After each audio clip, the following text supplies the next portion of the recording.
জানা আজকে মাকে না মামার সাথে কথা বলতে দেখেছি, মামা মনে হয় আজকে আসবে অনেক মজা নিয়ে। ওহ, দারুণ মজা হবে তো, মামা আজকে অনেক মজা নিয়ে আসবে আমাদের জন্য। চল আমরা টিভি দেখি আর অপেক্ষা করি। আচ্ছা চল দেখি।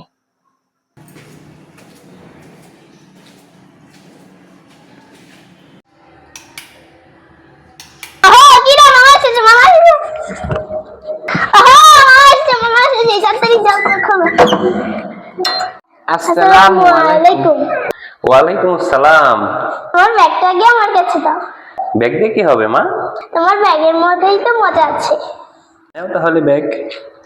চল আমরা ব্যাগটা খুলে দেখি। খুল খুল খুল খুল খুল, তাড়াতাড়ি খুল। চল চল চল ব্যাগটা খুলি।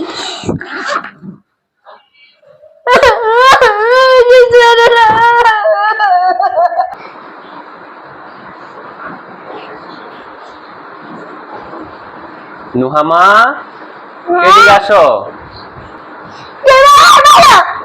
কি হয়েছে মা? আসো এদিকে আসো, আমার কাছে আসো। তোমার সাথে একটা মজার থেকে অনেক বড় কিছু আছে, আসো। হ্যাঁ আচ্ছা, মজা কি বড় কথা নাকি দোয়া বড় কথা? মজা বড় কথা। না, মনে করো যে আমি তোমাকে অনেক দোয়া করলাম, ঠিক আছে, সেটা ভালো হবে নাকি সামান্য কিছু মজা দিলে সেটা ভালো হবে? মজাই ভালো হবে। হ্যাঁ, বুঝতেছো না? তোমাকে যদি আমি অনেক দোয়া করি, তুমি যদি অনেক বড় হও, সেটা ভালো নাকি সামান্য মজা ভালো? সামান্য মজা ভালো। তোমার মজাই লাগবে। হ্যাঁ আমাদের মজাই লাগবে, তুমি মজা কিনা দাও নাহলে বাসা থেকে বেরো। স্যার আমি সবকিছু বাদ, তুমি প্রত্যেকে দেখালি দোয়াই করো, কোনো বকশিশ দাও না, তোমার শাস্তি পাওয়া উচিত। এই কথা মা? হ্যাঁ। দোয়া করলে হবে না?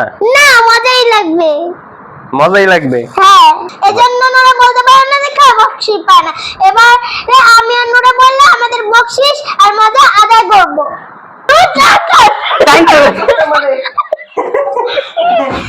দিব দিব দিব। না